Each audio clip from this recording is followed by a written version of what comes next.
On reproche à papa chéri nanini yo montant au vandaga kala papa chéri on reproche à nanini ayoka kalito imoko s'il y a un souci et puis à répugner à Kamoutouana du coup sans pour autant l'entendre. Okay. Donc je crois que quelque part il a moins failli parce que il doit, étant qu'un chef de famille, le patron du groupe, ce qui est solo il faut les concerner et puis à juger. Mais lui, il prend tout son temps. Il y a quoi effacer Moutouana dans la vie jusqu'à ce qu'il meure bien pour la personne concernée. Je crois que c'est un défaut pour un chef d'entreprise. Même nous, dans des familles, papa n'a a beaucoup lui atteint sur la classe, comme Moutou. Un jour tu craches sur lui, au bimi nanda toi tu crois que tu seras béni? Non. On a la mon abarti c'est béni va évoluer va se détacher na ba leader na bango, tala langage na bango na ba média. Yo quand tu place ba uta ki on a besoin ba kanaité, ba mabeza la pété. Le départ chez les musiciens c'est une coutume, ça date pas d'aujourd'hui, c'est depuis les années. Et l'entreprise BCBG c'est une équipe de professionnels. C'est tout à fait normal quand il y a un départ, du coup, c'est quelques secondes, technologie évolue. On l'a voir, on soit placé, planté, c'est fini. Donc, tout ils doivent être sûrs et puis comment on fonctionne. Les alapés déjà remplacés sans souci. C'est obligé. C'est un projet qui doit engager tout Congolais. C'est pas seulement pour les Wenge. Et un grand événement, c'est la période de Zahir, il y a papa n'a pas Mobutu, tout le monde a combat Ali Foreman. Il y a un deuxième événement, il y a ancré dans l'histoire, il y a un cannabis, il y a blagué. Venez découvrir Lens by BBL, des lentilles de qualité supérieure, hydrocor valables 1 an. Possibilité d'envoi à l'international. Sublimez votre regard avec Lens by BBL. Rendez-vous sur Instagram et Facebook sur le compte @lensbybbl_kin. Nous sommes disponibles sur WhatsApp au +33 7 56 93 93 24 pour le service en France et au +243 810 608 515 pour le service au Congo. Pour l'achat et la réservation de vos futures lentilles.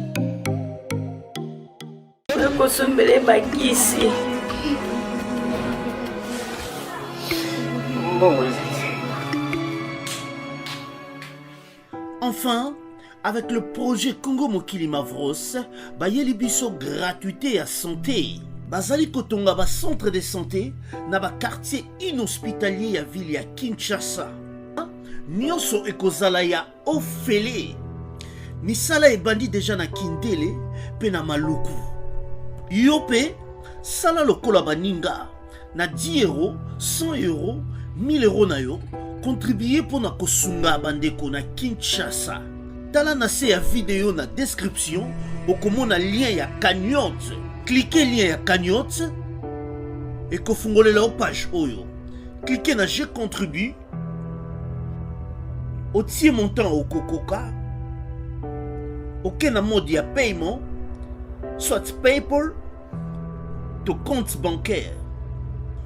Congo Mokili avec le projet Mavros, bayeli biso gratuité à 100. Voilà, fidèles internautes de Congo Mokili, encore une fois bienvenue à ce nouveau numéro de cette émission avec Ibrahim Abdi. Ibrahim Abdi, on a toujours vu un binôme, c'est un binôme qui fait ce binôme, on a information vraiment la source. Et aujourd'hui, je vraiment les bien plaisir de recevoir le meilleur. Napino bato kota la bise, je pense que les logos pour le qui a rappelé le meilleur. Donc la combo ya Roger Nano, la préférée de nous, la compte à l'émission Napino, tout le gâteau pour Solana, tout le gâteau pour Solana, ma solo ya balle de match, et puis là ma solo ya Wenge 4x4, nous avons évolué, et puis là j'ai l'ensemble les lobes différents. Plutôt par un grand partenaire de nous, Aïe plutôt pour 5 par an. Donc ça lui vient, voilà pourquoi que pour nous voyons rejoindre comme les gâteaux de Solana, à mes gâteaux de Glacier, Pino, bateau de la vie, surtout dans l'espace Schengen, au Bomessa na Otala Biso, au Botina, à la tout ça là, tous ont vraiment l'information en source. Voilà pourquoi vos frères, vos amis, il y a Roger Tom Megapé, vous solana, yende, à mon méga pour expliquer pourquoi ils ont signé la retard et pourquoi ils sont arrivés les lots, Papa Chéri, JB Piana, la bande de Ronaldo Samana. Nous allons décortiquer cette émission avec Roger, à qui déjà j'ai dit bonjour Roger. Bonjour mon frère. Bonne d'abord santé. Dieu fait grâce, santé là très bien, merci. Et Papa Chéri, là, musique à BCBG. Ouenge BCBG. Ouenge BCBG Mobimba, tout va très bien. Et pendant M. Zarasso, Papa Chéri va bien, Biso Nyosuto va bien. S'il y a un truc qui le dérange, Biso tout va déranger. Parce que Dieu agit par son trichement. Pour Biso personnel, il faut assurer les quotidiens. Donc, Zambazo Batla Biso, Maramio Soisa bien, toujours bêta, tout en bonne santé. Gloire à Jéhovah. Voilà, on a rappelé Bino, tout ça pour mon village, le Millennium. Il y a Roger pour les différents artistes musiciens, notamment tout le monde a Papa Chéri Betaki Awawa et la pauvre héritier Watana de Motala Kembe a obété la Biso pour mon concert le 1er mai. Nous allons à la village les Millennium. Donc, idée, l'initiative à les Aramalam. Voilà pourquoi nous, la presse, nous avons vraiment un Roger. Pour surtout Congo Mokili, genre au Tchad quoi. Donc, différents événements, nous allons assister, tout ça la rappelle bien. Et tous autres Mboularaga, nous sommes à l'âme, nous avons Tamboula. Il y a Roger, on est d'abord sauté un mouvement, et puis pourquoi l'album Balle de match, et ça continue toujours pour voir, tant et belé. Le mouvement est très bien, les gars, on a toujours bêta, et ça la manante. La musique congolaise, tout le monde a un concert mardi, jeudi, pour le week-end, et comme tellement full, et que Papa Chéri là-bas, commence même jour et semaine. On a fin de l'année passée, qui est bilan jusque là pour nous, ils ont équilibré positivement. Ils ont le gagnant très bien, séance à répétition, normale, on est en bonne santé, bref, ça va très bien pour nous. Par rapport au plus, balle de match, normalement, il fallait déjà Ebima, mais il y a eu un souci, peut-être que tu n'es pas informé. Tu perds un bon producteur et album, on a balle de match, mais c'est ça, il montre le meilleur, Simon, qui venait de nous quitter, il y a de cela quelques mois, et on est bouleversé quelque part, donné, il y a sorti au plus Nabiso, mais il y a d'autres producteurs qui se bousculent. Anytime Papa Chéri en France, c'est par rapport à ça. Donc, à poser qui va conditionner chez les producteurs qui veulent bien prendre de l'opus à main. Et ceux qui vont remplir Yango dans les jours prochains, tu vas annoncer Bino. Nanyango, c'est quel est ce producteur qui a pris l'opus à marche pour Akakobimisa. Mais de notre côté, les produits sont vraiment finis. Voilà. Maintenant, comment ça va se passer? Parce que M. Simon a pris ça dans Papa Chéri Paquet, a packagé pour une œuvre. Et aujourd'hui, comme M. Simon n'est plus là, comment ça va se passer? M. Simon, c'est la personne, c'est l'individu. Wow. Mais là, toute une structure. M. Simon a une grande société, ce qui parle à Makamwe Belé, entre autres la production. Donc, anytime, Tokenda Kenda François, c'était grâce à lui, il a visa facilement, il organise bien les choses, c'est vraiment un professionnel. Et le coup, la pas besoin qu'il puisse Nabiso en charge, c'est pas seulement lui qui traitait les dossiers. Les dossiers dans la table, tout. Il y a personnel dans la société, avec l'artiste, comment est-ce qu'ils vont fonctionner. Donc, mais c'est moi là. Tête d'affiche, il y a une grande société où jusque-là, ils vont continuer. Nous allons comme il est faut avec les héritiers, bien sûr. Mais la personne dont vous avez reçu ce disque, il ne faut pas sur la structure, il y a M. Simon. Oui, ça c'est une cuisine interne. Normalement, ça doit se passer comme ça. Où il y a eu album, sorti album maintenant là, doit parler ensemble avec l'artiste et la personne qui va récupérer l'opus. Vous allez sur un terrain d'attente, vous trouvez un point commun et on le canon bien micro parce que à part que le producteur, il y a Papa Chéri, mais c'est Simon vraiment été soudé. à Papa Chéri, donc comme le roi père et fils, donc il n'y aura pas de microbes. Quoi. Là, ils ont besoin de se soucier sur moi si maintenant il fait tout ce disque, l'homme propose, Dieu dispose, hein? Ça ne dépend pas de nous. Nous, de notre côté, l'artiste, bien sûr, de consommer tout le temps possible, mais produire un biseau ici, là, ce n'est pas nous, notre souhaitant que M. Simon puisse partir. Donc c'est la loi de la nature, seul Dieu sait pourquoi. Donc on ne peut que le remercier par rapport à ces circonstances, tout. Et voilà, la vie continue. Voilà, la vie continue, mais Roger, est-ce qu'avant décembre, Torogi pour se retrouver la balle de match? Je ne sais pas confirmer, parce que toutes les fois que j'ai confirmé, ma date à sortir, au plus souvent, les allants respecter. Donc moi je crois que l'essentiel était de finir les produits, et le reste c'est l'administration qui va couler. Moi je peux te dire avant décembre. Et la personne où elles ont récupéré le produit à l'obité, dans la monnaie décembre, c'est une bonne période pour moi. Je préfère en août. En janvier, donc moi je ne sais pas confirmer. Après, on se contredire, c'est pas correct quoi. C'est pas correct. Voilà. Mami Kimberly depuis London City, Maître Lucien Chibango, c'est grâce à vous,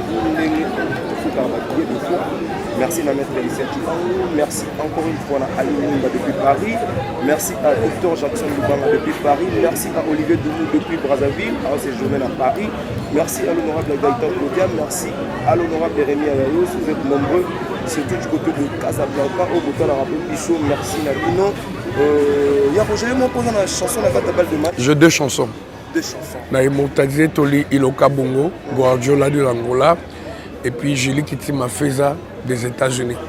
Ah, beaucoup préfèrent la Julie Kitima. Non, mais c'est une petite sœur bien. Pour moi, on parle très bien. Quand on a essayé que Papa Chéri a appelé Nzemboalbi, je ne sais pas rater cette occasion. J'ai toujours rêvé d'être immortalisé par Papa Chéri. Et comme ça passe par Trichema et un grand frère Nanga, j'ai saisi l'occasion. À saisir cette occasion, donc voilà, à Solo là qui paie bien. Vraiment, je me suis retrouvé et ça business, ça n'a rien à voir avec notre relation. Je vais régler ma facture. À régler un peu correct, donc carré quoi. Il n'y a pas de souci, savoir faire à Papa Chéri, on s'est retrouvé parce que moi j'ai toujours dit tout ce que Papa Chéri touche se transforme en or. Donc les autres grands politiciens dans la campagne utiliser Papa Chéri, tout dédicace na businessman et belé, maman maraîchère.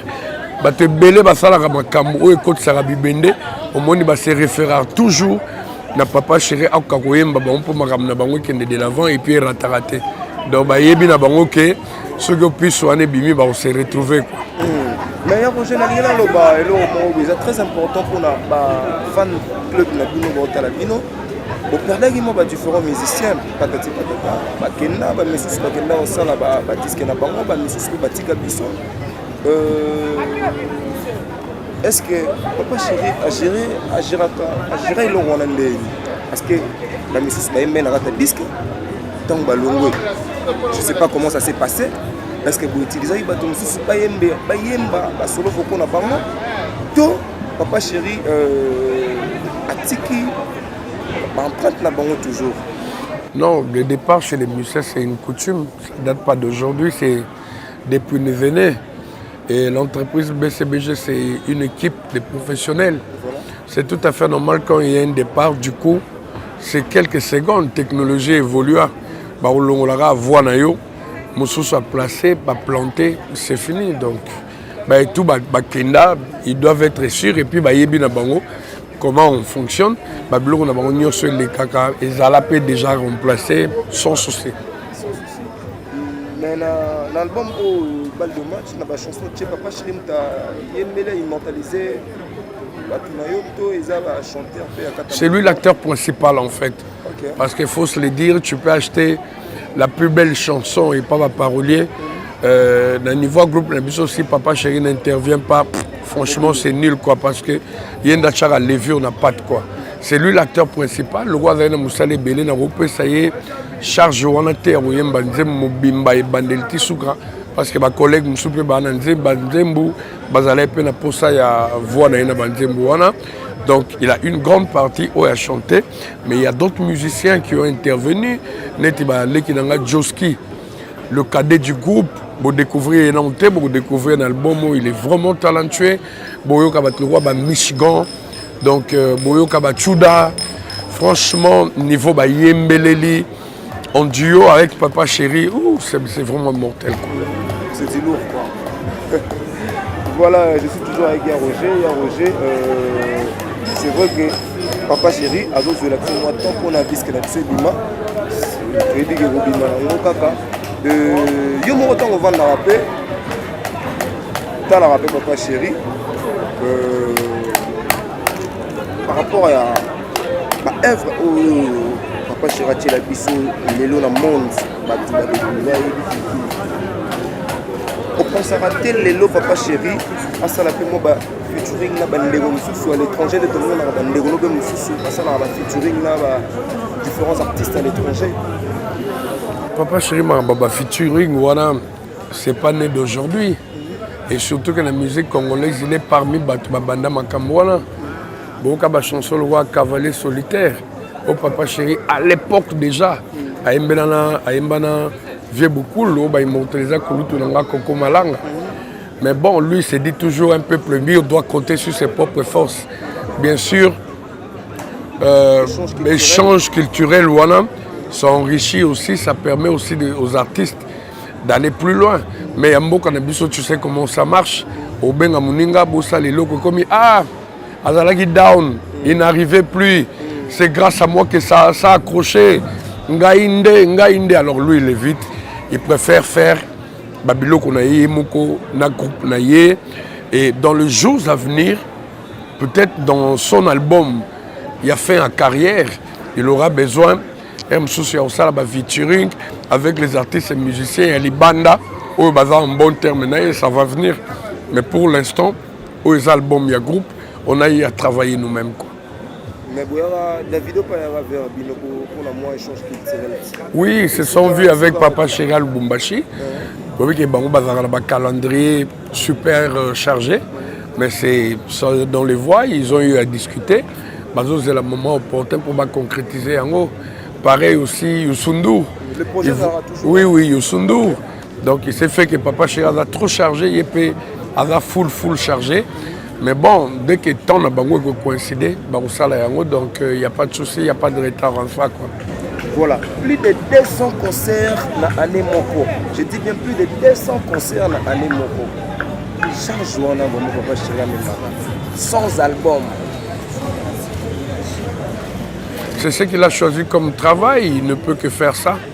Et surtout qu'apparemment, la musique congolaise commence à peser sur ses épaules. Donc on a des manifestations sérieuses, les mariages, anniversaires, des concerts à $200, $100, $50. On ne pense qu'à lui, donc ce qui fait qu'il est super full chargé. Mais bon, c'est ce qu'il a choisi comme travail. Il est obligé de se diviser en 1000 morceaux pour essayer de satisfaire tout le monde à la fois. Voilà, c'est vrai que les artistes vivent dans l'œuvre. Le lot de Wingé, PCPG, Baya Roger, Achuda, Rio, Bandéona Bisso Moussou, Bazarana Salaire, il y a moins. Tout ils ont raté. Non, chez nous, on n'aime pas évoluer dans les mensonges. Voilà. Tout le monde a un groupe ébélé. Les musiciens venir passer à la télé, les patrons à Bango pour vanter qu'ils sont payés chaque fin du mois. Et je ne sais pas. Après un moment, au moins, ils viennent vers la presse pour dire que c'était des mensonges. On n'a jamais été payé. On n'évolue pas dans les mensonges. On préfère dire la vérité.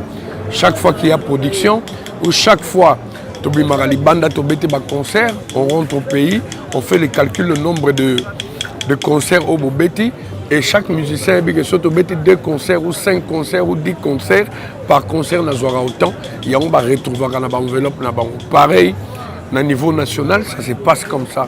Parce que Papa Chéri a toujours expliqué, Roger, je veux faire bon, vas-y, chaque fin du mois, Bozoka autant. Mais il y a des périodes aussi, nous on n'a pas froid aux yeux de les dire. Tu vas rappeler un mois full, Bobetité. Est-ce que papa Chérif a nous on est à poche pour aller au foot à Bino? Non, il faut que tu tournes à fond. Bon, on est côté, chacun se retrouve. Biso Makamba salaire, il y a fin du mois, on est raté. Donc, au fur et à mesure, les groupes tournent. Au fur et à mesure, le groupe joue. Le nombre de concerts multiplié par X montant, ils ont défini mon toto à Yebi. Toujours on a une enveloppe. Et moi, je crois que c'est avantageux parce que si on a bien X montant, la fin du mois. Mon aime sur moi, Moro, Bobette aime sur 10 concerts. Si on multiplie par montant, on a fixé, si on a le salaire au robot, et on a une enveloppe pénale levure. Donc je préfère encore. C'est un bon système. C'est un bon système de la part de Roger Ngandou. Merci encore une fois à Mami Kimberly depuis Londres. Pour Zagota la Bisso, il y a Roger Ngandou, le bagui. Non, Ibrahim, Sorozala, il y a Roger. Bambote nanga donc yewana a opérer bambote donc normalement le manque parce que toujours qu'il est vraiment vers la fin de cette émission nous avons manqué biso na n'habite celui Yomoro au Vandara pour se poser la question notamment Yomoro ça fait beaucoup de temps où il y a à Paris surtout à Paris surtout à Londres précisément à Londres c'est dit à quoi il y a eu beaucoup de choses qui mises en jeu. Au début, c'était nos frères combattants qui ne voulaient pas qu'on joue, qu'ils avaient sur la couleur politique quelconque et ils se sont opposés. Et ça fait des années qu'on est resté comme ça. À peine, c'est là parce que la plupart d'eux, et Belé peut avoir le gouvernement, gouvernement et Belé limbi na bango, comment préférer s'occuper de la famille et Belé peut comprendre que les musiciens n'ont rien à voir. Dans tout ça, tout ce qui a exercé le boulot na bango, mon qui peut batikali pe na ba combat on va continuer mais je sais pas maintenant combat on va continuer jusqu'à quand parce que le régime actuel est un régime oyo et où une opposition en tête du pays avant moi na opposant azala qui opposant donc ils allaient sous la nation ce côté.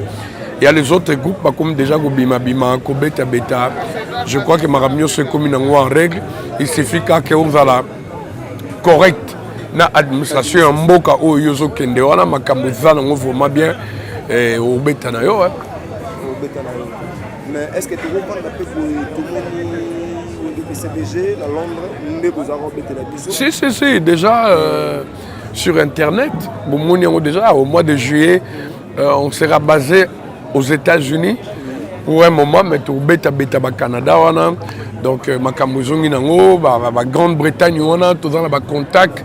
Les gens sollicitent déjà. Groupe Beta, l'Europe, n'en parlons pas. L'Europe, n'en parlons pas. Ils ont papa Chérina le bac. Bon, je veux que l'album puisse d'abord sortir. L'album puisse d'abord sortir et puis tout ça va tourner dans Bissoana. Donc, ça sera fait. Voilà, comprenez que tout ça pour en pleine émission sur Village Millennium, il y a Roger Ngandou, c'est tout à fait normal, tout le monde a pas tout. Vraiment. Pour déranger Bissot remonter, donc c'est ça un peu. Il y a Roger, notamment en Afrique, en Afrique, les gens se posent des questions là, rappelle-moi trop. Pourquoi PCBG y a la Côte d'Ivoire, pourquoi PCBG y a la Gabon, Libreville, pourquoi PCBG y a la Tanzanie. Oh, tout bêta pour qu'on ait un passeport, j'allais te montrer ma visa Bamboka. Combien d'années est passé? Parce que c'est lui-même dans Libreville. Ça dépend du calendrier. Moi, j'étais au Casablanca. Ça dépend du calendrier de l'artiste. Ouais. Et puis, maison de production, Nini, et donc, ça artiste, aventurier, comme Belé. La dernière fois, moi, j'ai reçu le coup de fil. Ben Abisso en Côte d'Ivoire. Tout est bête. Mais papa, il avait déjà un engagement pour les États-Unis et le Canada. Avant, M. Moko Mathieu Vité, artiste M. Moko, a respecté le contrat. Il s'est dit, il faut d'abord que je respecte les contrats qu'on a vus. Si on a une date, plus tard, c'est bon. Donc, tout Kendara, on a sans souci. Les Tanzaniens, les Agoutos sont bien habillés à la sortie de l'aéroport. Moi, j'ai le passeport, j'ai le visa Mboka. Donc, ça dépend d'abord du calendrier de l'artiste. Ça dépend de la maison de production. Il faut être vraiment crédible. Ça dépend aussi de la période. Donc, donc voilà. Voilà, Papa Chéri a beau aller au Kende, il y aura le moment opportun. Sur les Sengi, surtout Bino Bato pour la Bisso. Bana Casablanca, pour essayer de la fois passer au Binanga, pourquoi Papa Chéri a rempêté la Bisso à thé. Les Arabes, il y a quoi? Il y a Roger Le Bia, producteur, on sont crédibles. Traiter na Papa Chéri. On est là, par contre, contacter Bisso à 099 voilà. 99 074 20 099 99 à plus 243 99 99 074 20. Donc c'est mon numéro privé. Va contacter Bisso aux artistes sur la période mogo donnée au tous en Bisso vacante sans souci. Pourquoi? Et puis tu as un public basé dans Bamboka, on a peu balin comme on n'a pas Chéri en live. On va venir, il n'y a pas de problème. Voilà. Papa Chéri, Azana pour la Bino, il y a Roger qui a un numéro. Donc désormais, si vous voulez contacter Roger, vous contactez le numéro, on a parce que dans le cadre d'administration, il y a Roger Azana la poste. Oui, j'ai plusieurs postes. Je suis le conseiller privé de Papa Chéri. Je suis le chargé de communication du groupe. Je suis le directeur de marketing du groupe. Je suis l'assistant de Papa Chéri et son manager. 5 fonctions. Le l'air partout, il y a Roger. Talaga.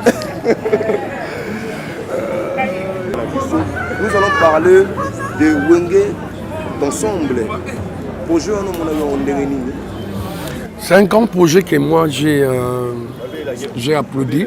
J'ai applaudi parce qu'ils arrivent à la communauté congolaise tout éparpillée à travers le monde. Mais bon, Ebele ba meka, ba brasserie meka, ba individu ba meka, ba producteur ba meka et Simbate. Mais grâce à Amadou Djabir, Oazali, ami de tous ces artistes musiciens là, il a été d'abord ensemble. Parce que tant que dislocation Salamaki, parmi eux aussi, il y avait des têtes qui ne se parlaient pas. Donc il s'allait à réconcilier d'abord entre eux, Yokani en famille, et puis à projeter les 30 jeunes à Stade des Martyrs. Ça a plu à tout le monde. Et puis c'est un exemple à suivre parce que Mboko Nabiso, Makambo Belé, elle a été tribalisme, mais comme on compte à trop, Makambo séparation, comme on compte à trop. Vraiment, Wenge est là qui c'est exemple pour toute la nation. Voilà. On doit être unis, ça ne sert à rien de s'éparpiller, bête, passager. Et puis cette histoire-là, il y a tribalisme, il faut le voir parce que sur Otali président Ouéranson, Moutabandondo, Otali Adolphe Dominguez de Maniema, Otali Blaise Boula de l'Équateur, Otali Alain Makaba de Kisangani, Otali Papa Chéri, Moulouba. Donc ils étaient unis, tu ne sens même pas que Moutada a tribibo. Donc, c'est vraiment un exemple à suivre pour toute notre communauté. Donc, c'est vraiment un concert de réconciliation où il faut s'enguer ça. Communauté n'a pas tous à la soudée, mais c'est vraiment super, quoi. Voilà. En dehors d'abord, il y a aussi un bon bêta concert. Est-ce que tu peux s'attendre un peu que ouais, on a JB, nager d'ensemble, on a pas reçu la sous disque. Disque, il y a maxi single, il y a 4 chansons. Ok. Ouais, on a Cap Vert. Bon, c'est par rapport au producteur, hein, ça il faut poser la question au producteur. Et puis, un grand manager, le dernier album, il y a Michael Jackson, Dangerous. Okay. Donc le monsieur là, c'est lui qui va d'abord venir pour l'organisation du concert et après, Cap Vert pour l'enregistrement. C'est pour dire que c'est un grand projet. Ouais, c'est vraiment costaud. Alors, Batba sélectionner des gens dans Katia projet. Mais obligé. C'est un projet qui doit engager tout Congolais. C'est pas seulement pour les Wenge. C'est un grand événement. Dans la période de Zaïre, il y a papa Namso Mobutu Ndeto Mona combat Ali Foreman. Il y a un deuxième événement. Où il a ancré dans l'histoire de Mboka Nabiso, ils ont blagué. Ils ont rependu le PRDC sur le plan international. Voilà. Pubéoleka, la France 24, la Trace, donc la chaîne Nyosto Alibanda, et puis l'événement sera couvert dans la plateforme Nyosto et le concert sera en direct. Donc c'est vraiment chaud. Ben non, Moutounio soit profité. Ouais. Alors, il y a Roger, la carte à projet où on travaille toujours en tant que communicateur. Toujours parce que, à part qu'on a la communicateur du groupe, le producteur avait choisi dans le groupe Nyonsu, il y a en fait les artistes Nyonsu qui ont composé événement on a Tinda chargé la communication et de l'autre côté chez nous, Papa Chega a choisi Rojengando et pour un temps, on a zappé communicateur dans Mansa où ils ont entreprise à Madou Djabir et donc produire le groupe Wenge BCB musique à 4x4 tout terrain dans le stade les 30. Ah, tout ça abonné papa. Ça va venir. Ça va venir, t'inquiète, ça va venir. Vraiment, Roger, donc déjà la rechiqué, la ligne, autant la caméra on reproche à papa chéri, la nini. Yo montant au Vandaga, on a papa chéri, on reproche à la nini. Alinga. Toi c'est ça non, et puis on a dit ça yo. Nengayena ou rançon bazalo sur la tenenge bazongi bazongani j'ai d'ensemble au préféré Fatambola Nengeni. Non, Bolingo entre eux, frères, ça existe toujours, il n'y a pas de souci. Bakabwana na Moussala. Et puis il y a un que concert où ils ont ici ensemble pour évoluer. C'est juste pour la prestation, c'est juste pour la maxi single. Sorry. Et puis Moutouna Moutou, ils ont dirigé l'entreprise. Ce que ça reproche dans ça, papa chéri, Alingaka et il s'investit corps et âme quand il accepte une personne dans sa vie, même bisoba personnel là. Et Ayoka Kalito Imoko, s'il y a un souci, et puis à répugner à Kamutouana, du coup, sans pour autant l'entendre. Donc je crois que quelque part, il a moins failli parce que il doit, étant qu'un chef de famille, le patron du groupe, ce qui est solo il faut les concerner et puis à juger. Mais lui, il prend tout son temps. Il y a quoi effacer Moutouana dans la vie jusqu'à ce qu'il meure bien pour la personne concernée. Je crois que c'est un défaut pour un chef d'entreprise. Voilà, merci vraiment à Roger. C'est très important. On a mis tout le bagage à bouer, ça la rappelle bien, vraiment, pour service même pour ça. Et on continue toujours pour ça là. Pour ça là, où il y a Roger, le public déjà vraiment rejeté. Au Vandi, cette année, pour qui va disque Dimi, pour qui quand même va disque. Oui, non, qui va disque, oui. Pour qui disque Fali. Si, non, qui plus la promotion, plus la promotion. C'est bien fait, le clip dans l'aéroport, voilà. C'est super. Ah, le générique là. Oui, le générique. Ouais. Ça va. Oui, ça va. Bon, petit frère n'a eu hérité Watanabe. Gogan, l'homme du moment. C'est un jeune frère qui évolue très bien. Et moi, je lui ai toujours encouragé parce que j'ai vu ses débuts jusqu'à là où il est. Et d'habitude, il m'invite dans un concert, dans un sistaka. Il y a un monde fou qui vient traîner. Dans un concert, papa chéri, pour taper dans le podium, faroter les kinanga et il se retrouve à la fin. Vraiment, j'aime.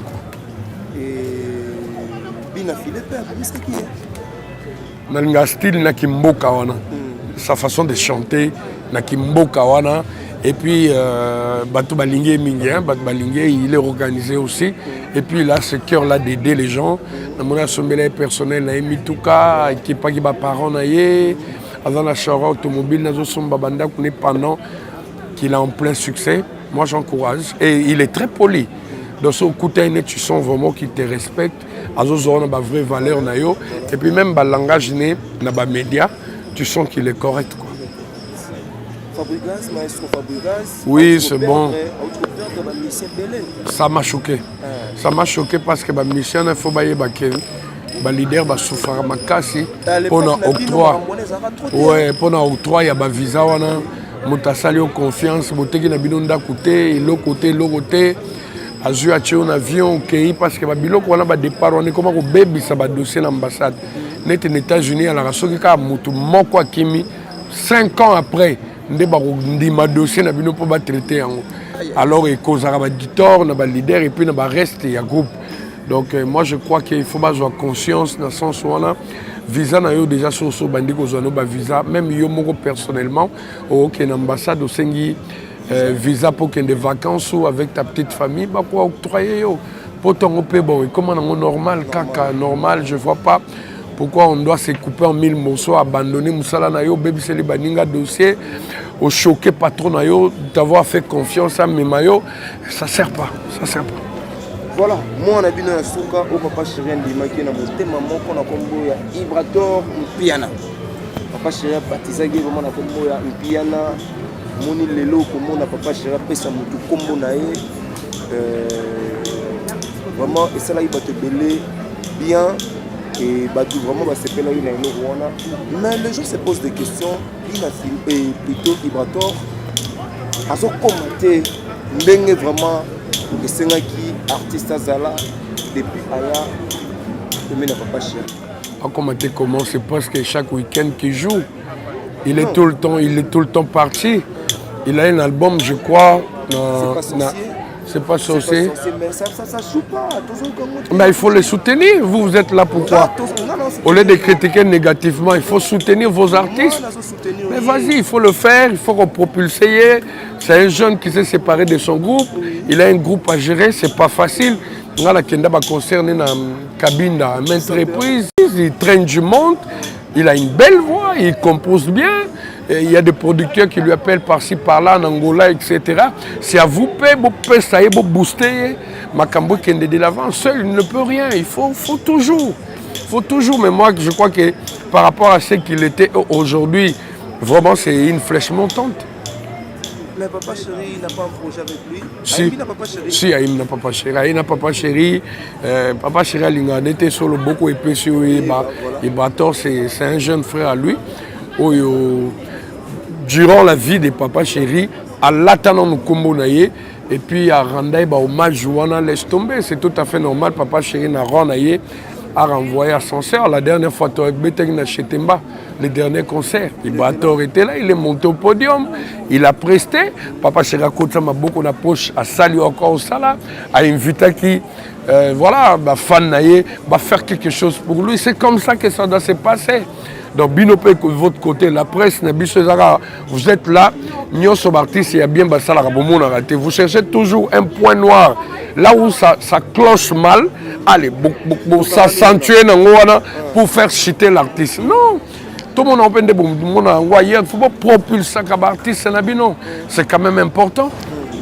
Voilà, nous sommes arrivés presque à la fin de cette émission. Il y a une dernière question pour toi. Pourquoi le ministère de BCBG Oyo Batika Papa Chéri tu habites sur Batika pour te dire que la plupart des ministères Batika leader na bango na ndenge mabe mais ba ope ba kendaka ça a un succès mais le tout le monde même nous dans des familles papa n'a botio a beaucoup lui atteint sur la classe comme Moutou un jour tu craches sur lui au bimi nanda ko toi tu crois que tu seras béni non ngala mona artiste c'est belé ba veut évoluer ba se détacher na ba leader na bango tala langage na bango na ba média yo quand tu place ba uta ki ona ba zo ba kanai te ba mabeza la pété non ezala ba mona pe ba kanai mais ba tala plus les bienfaits et ce qui fait que ba bienfait on a ba patron na bango ba zo bénir bango makambo zo kende de l'avant donc voilà. Voilà un dernier mot par rapport à cette émission, Roger. Je ne peux que vous remercier parce que moi j'ai toujours dit la presse binonde bosala ka pont entre les artistes na public na bango. C'est à travers vous les public na biso bazalaka fixé par rapport à ba programme na biso actualité na biso etc. Ça c'est votre coin Millennium Prod et c'est les bino adresse ces abongo na Colonel Ebeya juste en face de l'université IFASIC. Mboka na biso na ba 16h 17h ba bouchon ezalaka makasi. Vous pouvez toujours entrer, prendre des verres, c'est un coin sécurisé, en bruit et la raté. Vous allez bien, embouteillage, stress na biso après le travail. Vous pouvez passer prendre des verres, vous se relaxer. Embouteillage sur Resili, ma réunion se commet bien, faites-nous confiance, c'est votre coin et puis voilà, donc merci pour tout. Merci, tout le monde a un concert chaque week-end. Ben oui, pendant les vacances, parce que du mois de juillet, dans le mois d'août, je vais organiser une grande kermesse. Mais pour l'instant, c'est un village où après chaque kermesse, village, où chaque week-end, concert mais pour l'instant, c'est au moins 1 ou 2 concerts le mois. Donc après, héritier le 1er, le 25, tout va bon on a Kouloutou na biso le Limba. À Obeta APA le 25 mai. Sans souci. Sans souci. Voilà quelques dédicaces, tout sur le vraiment, internaute Nyonso au Batali Biso, je tiens vraiment à vous remercier. Faites-nous confiance. Merci, merci infiniment. Nzamba Zala Nabiso et puis abattre la biso. Depuis Londres. À Paris, Mamie Kimberly. Mamie Kimberly. Voilà, au Jenga nous vous salue et toutes les bonnes choses. Merci beaucoup. Yeah. Nous sommes arrivés presque à la fin de cette émission. À la fin de cette émission plutôt. Bopessa, merci à Ima Makengo, le réalisateur de cette émission. Sims depuis quelque part. Monsieur Anelka depuis Paris, Nabo Sanioté. Olivier Doumou, l'honorable Gaëtan Potet depuis Brazzaville. Un grand merci Nayo. Un grand merci Lissus. Na l'honorable Rémi Ayayos. Un grand merci na Bandegonanga. Nous surtout au Batala du côté de Maroc, à Paris, on a la Bossanité, la Belgique, surtout la Bossanité. Aline Mwimba, Dr Jackson Dupanga, Maître Lycée Chibangu, un grand merci de ce soir pour là-bas. Mozo Sala, surtout Papoli, dans la on est la maté, Maître Lycée Chibangu, Bossanité, Dr Jackson Dupanga, la Ligue trop, d'ici là, tout est bien. Village de Milano Yamoyo. Bye bye. La maison Stelman vous propose des prestations de qualité pour vos gâteaux de mariage, anniversaire ou autres événements. La maison Stelmag vous propose aussi des gâteaux personnalisés pour vos anniversaires ou autres. Contactez-nous au 06 63 30 36 83 ou encore au 07 81 83 15 74. Vous pouvez aussi nous contacter sur la page Facebook Hostelmac.